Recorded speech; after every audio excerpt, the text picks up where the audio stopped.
احساس ہی نہیں رہا. منکرات پھیل رہے ہیں، بے حیائی پھیل رہی ہے، بدعات پھیل رہی ہیں، رسومات کے تومار ہے، اور جو کچھ ہو رہا ہے آج کل شادیوں میں وہ سب آپ کو معلوم ہے.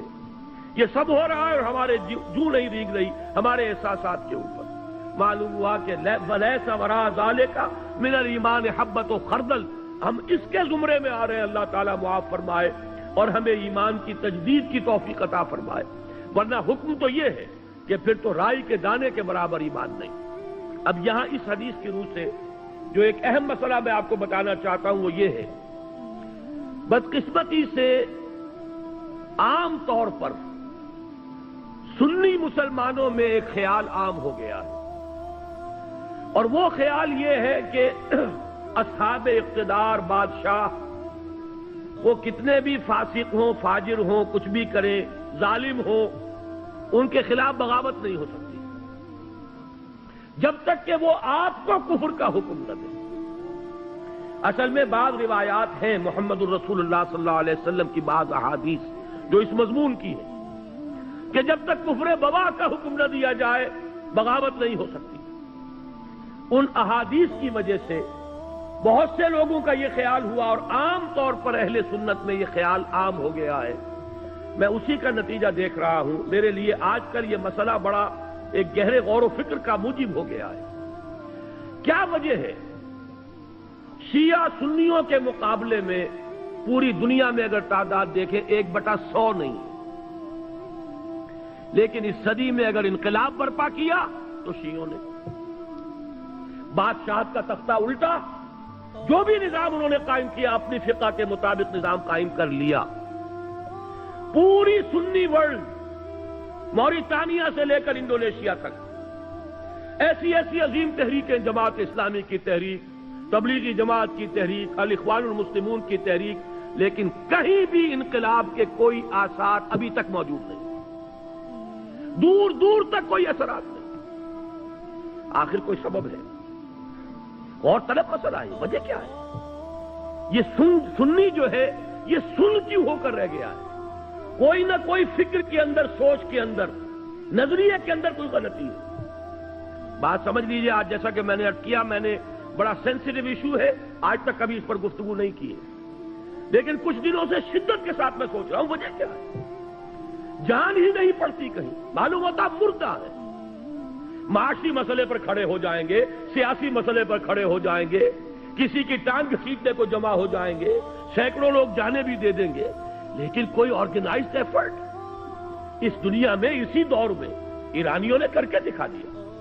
جو بھی ان کا دین ہے، جو بھی ان کی فقہ ہے، جو ان کے تصورات ہیں، اس کو چھوڑ دیجئے کہ اس سے ہمیں کہاں کہاں اختلاف ہے، لیکن انہوں نے اس کو کر کے تو دکھایا ہے. ہم نے کیا کیا؟ بادشاہتیں چل رہی ہیں، ایک ایک محل اربوں ڈالر کا بنتا ہے اور محل خالی پڑے رہتے ہیں. بادشاہ سلامت کی جھلک دیکھنا نصیب نہیں ہوتا محل کو.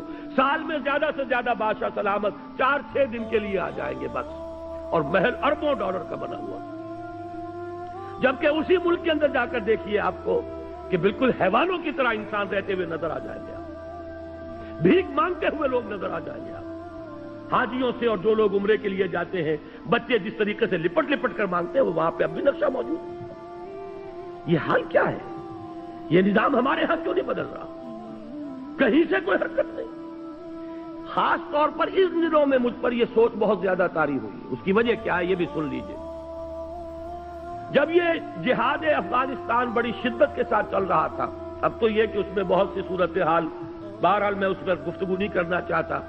اب وہ یوں کہا جا سکتا ہے کوئی قابل رشک حالت میں نہیں ہے، لیکن میں آج سے پہلے کی بات کر رہا ہوں. سال 2 سال پہلے روسیوں کے وہاں سے جانے سے پہلے جو شکل تھی، اس وقت ایک بات متواتر سننے میں آ رہی تھی کہ جہاد افغانستان کا فال آؤٹ، یہ جو ترکستانی ریاستیں ہیں رشیا کی، USSR کی، یہ سمرقند اور بخارا، یہ ریاستیں، ان میں بڑے اثرات پھیل رہے ہیں اس کے. ان میں اسلامی جذبات، دینی جذبات زندہ ہو رہے ہیں، اور انشاءاللہ روس کو لینے کے دینے پڑ جائیں گے. اور افغانستان میں جو کچھ اس نے کیا ہے اس کے نتیجے میں ان تمام ریاستوں میں بغاوت ہو جائے گی. لیکن میں حیران ہوں، بغاوت ہوئی تو نمبر 1 یورپین کنٹریز میں ہوئی، ذرا گرفت کمزور پڑی ہے اگر رشیا کی، یورپ کے اندر ایک ملک، دوسرا ملک، تیسرا ملک، چوتھا ملک، انہوں نے بند توڑ دیے، کھڑے ہو گئے۔ پھر یہ کہ روس کی جو اپنی ریاستیں ہیں، بالٹک سٹیٹس کے اندر، لوتھیانا وغیرہ کے اندر بغاوت ہو گئی، جا کر گورباچوف نے معافیاں مانگی ہیں، خوشامدیں کی ہیں، خدا کے لیے ہم روسی دستور کے اندر سیسیشن کے لیے پروویژن پیدا کر دیتے ہیں، اس وقت جو ہے علیحدہ نہ ہو، آئندہ کے کسی مرحلے کے لیے باقاعدہ ہم دستوری راستہ کھول دیں گے، لیکن اس کا نہیں۔ اس کے بعد اگر کوئی بغاوت ہوئی تو آذربائیجان میں ہوئی ہے، جہاں شیعہ مسلمان آباد، یہ سنی ساری ریاستیں سن پڑی ہوئی ہیں، ابھی تک کوئی خبر نہیں ہے کہیں سے، نہ سمرقند سے، نہ بخارا سے، کہیں سے کوئی خبر نہیں، کوئی حرکت نہیں۔ اس کی وجہ یہی ہے، میں نے جہاں تک غور کیا، سنی اسلام میں کچھ علماء نے اس خیال کو عام کر دیا ہے کہ حاکموں کے خلاف بغاوت نہیں ہو سکتی،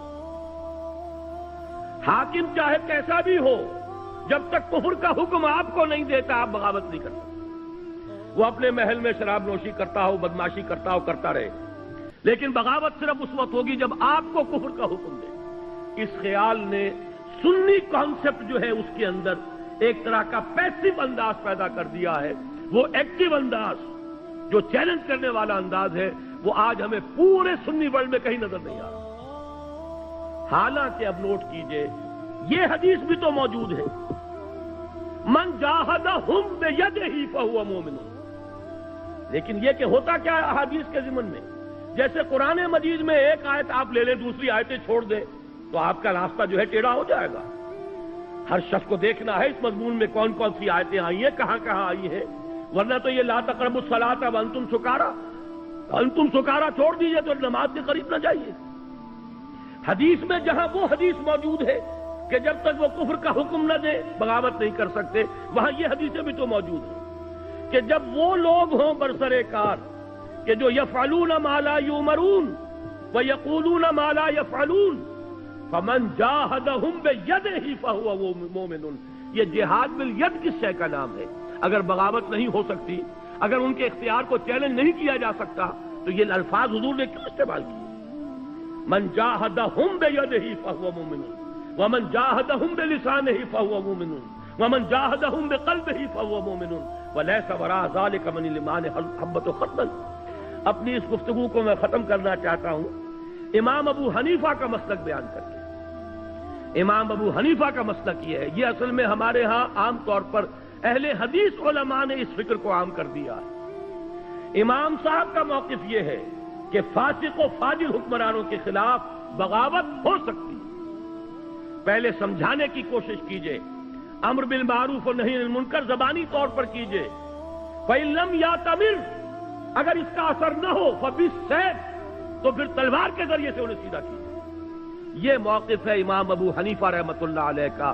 فقہ حنفی کے اندر اس بات کی اجازت موجود ہے، اگرچہ امام صاحب نے اس کے لیے ایک شرط عائد کی ہے، طاقت اتنی ہو جانی چاہیے کہ کامیابی یقینی ہو جائے، یہ نہیں کہ چند آدمی کھڑے ہوں، نعرہ لگائیں، پھانسی چڑھ جائیں، بات ختم ہو جائے۔ پہلے طاقت پیدا کیجیے، دعوت کے ذریعے، تنظیم کے ذریعے، تربیت کے ذریعے آپ ایسی طاقت فراہم کر لیں، پھر یہ ہے کہ بغاوت کی بھی اجازت موجود ہے، بغاوت حرام نہیں ہے ہمارے دین میں۔